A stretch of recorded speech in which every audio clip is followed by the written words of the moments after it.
Salut les filles, aujourd'hui je reviens pour vous faire un Getting Ready With Me. Donc c'est parti, on va commencer tout de suite. J'espère que ce type de vidéo vous plaira puisque c'est tout nouveau chez moi. Donc je commence par prendre ma lotion Bioderma, la verte, qui est plutôt pour les peaux acnéiques. C'est vrai que je n'ai pas beaucoup d'acné mais j'adore cette lotion. Donc je la tapote sur mon visage. Vous pouvez trouver cette lotion en pharmacie et parapharmacie. Elle coûte aux alentours des 10 €. Ensuite, je vais en prendre ma crème Garnier Visage Summer que vous pouvez trouver dans toutes les grandes surfaces, qui est très bien parce qu'elle permet de garder le petit hâle d'été que vous avez.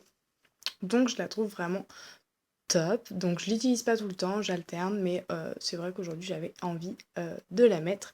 Donc voilà, je l'applique bien partout et je néglige pas le cou et les oreilles.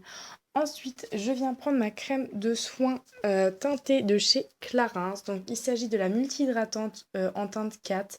Elle était trop foncée pour moi cet hiver et puis je l'ai sortie pour cet été et elle est vraiment extraordinaire. Vous pouvez le voir que c'est vraiment pile poil la couleur de ma peau. Elle unifie ma peau parfaitement bien. J'adore la piquer, elle sent bon. Elle est très très très hydratante. Elle est naturelle. Enfin, franchement, j'adore cette petite crème. Je vous la conseille. Cette crème teintée de chez Clarins. Ensuite, je viens prendre mon fond de teint Vita Lumière de chez Chanel, enfin, c'est le Vita Lumière Aqua, hein, si je me trompe pas. Non, Vita Lumière Hydra, pardon. Qui est le Chanel en teinte 22 beige rosé, qui était trop clair pour moi. Du coup, je m'en servais en anti-cerne et j'aime beaucoup car il est pas trop couvrant. Il est vraiment tip top comme j'aime. Je viens l'estomper avec mon Biofil de chez ELF, pardon, que vous pouvez trouver à 4 €. C'est un très bon pinceau. J'avais volontairement rentré les poils dans le pinceau pour faire quelque chose de plus rigide au niveau des poils et du coup de pouvoir plus facilement travailler. Et j'en ai un autre dans lequel je n'ai pas du tout rentré les poils pour appliquer le blush.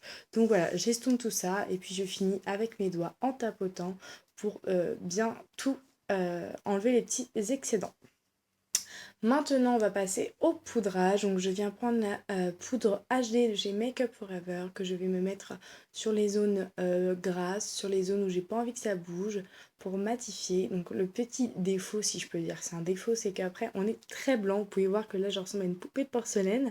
Je suis toute blanche. C'est pour ça que j'aime rajouter un petit peu de poudre colorée après. Vous allez voir pour pouvoir fondre un peu et pas être aussi blanche. Donc je viens prendre mon bronzer duo de chez ELF qui est également à 4 € que j'aime beaucoup.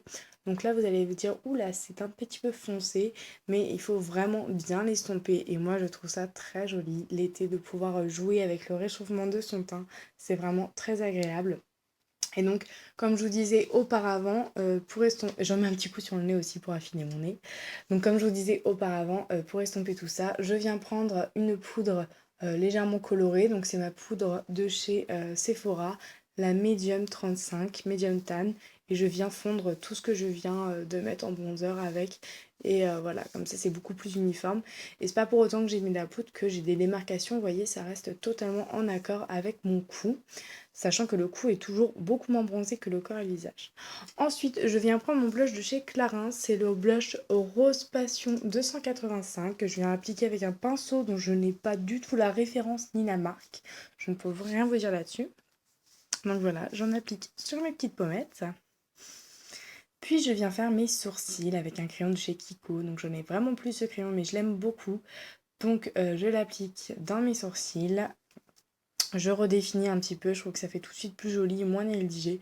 C'est une étape que j'ai vraiment pris l'habitude de faire et le fait que je mette du crayon, c'est beaucoup plus naturel que l'eyeliner que je m'étais acheté ou que le fard à paupières qui est bien mais qui ne tient pas beaucoup, je trouve. Donc ce crayon-là est la meilleure des solutions pour moi. Et je viens avec un goupillon refaire tout ça un peu plus naturel en brossant. Avec ma palette Fond Cover que j'adore à la folie. Avec mon pinceau 6 Brush de chez ELF, je viens prendre la couleur Broken Skill et Scallop, donc dans ma palette Fond Cover A Rainbow of Color, qui est une palette parfaite pour illuminer. Vous voyez vraiment le glowy que ça fait. Super sympa, donc bien sûr je ne laisse pas comme ça et j'estompe. J'en mets également sur le nez et l'arête de Cupidon. Donc, je viens de faire mon premier œil, comme vous voyez, et donc là, je vais passer à mon deuxième œil. Donc, avec un pinceau plat de chez Urban Decay, je viens prendre le couleur Coral Sand de ma palette Front and Cover, ainsi que le Scallop et le Peach Pearl que j'applique sur toute la paupière mobile. Ensuite, dans le creux de ma paupière, je viens prendre mon kajol violet que je vous ai déjà montré cette technique dans un de mes tutos. Voilà, je mets un peu de kajol et j'estompe avec un pinceau de chez ULF à 1 € qui est très très bien pour estomper. Donc j'estompe tout ça, que ce soit vraiment fumé. Pour mettre un peu dans le creux, accentuer. Après, bon, je fais une petite retouche. Et pour accentuer, je viens prendre le fard, toujours de la palette Front Cover Cobblestone. Et dans la palette Naked, je prends le Half Baked, non, le Half Baked et le Smog. Mais c'est vraiment histoire de rapporter un petit peu de doré pour mes yeux bleus. C'est vrai que j'aime bien mettre ce genre de couleur.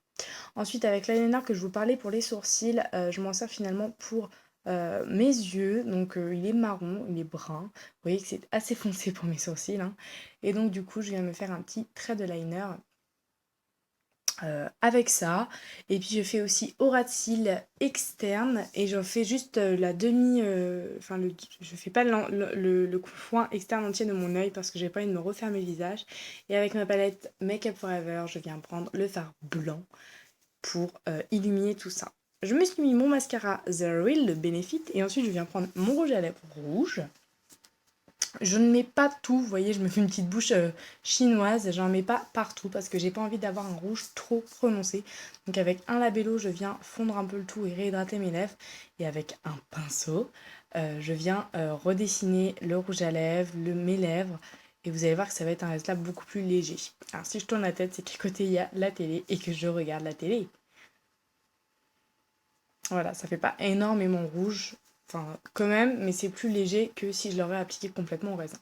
Pour les petites boucles d'oreilles, je mets des petites plumes vertes que j'adore, elles sont très mignonnes et très discrètes, qui viennent de chez New Look. Et puis j'ai mis un petit piercing diamant à l'oreille.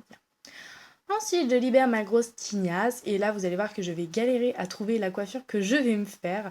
Donc au début, je pars sur ce petit heat bun que je m'étais acheté cet été, que je trouve très très sympa.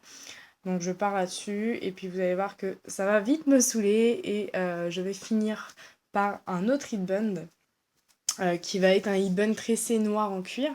Mais vous allez voir que celui-ci, enfin non, vous n'allez pas le voir parce que j'ai gardé cette coiffure-là, mais finalement, pour sortir, je me suis fait un petit ch'ti boui-boui. Le ch'ti boui-boui, c'est le genre de chignon que je fais au-dessus de ma tête quand il fait chaud et ça faisait très bien l'affaire. Donc je porte toujours mon petit collier que j'adore. Et là, c'est une petite robe qui vient de chez Promode en soie, satin marron avec des petites franges indiennes, ainsi qu'une ceinture noire que je ne sais plus où je l'avais achetée avec des petites franges. Donc voilà, je vous montre le résultat de ma tête, de ma tenue. Et pour mes petits petons,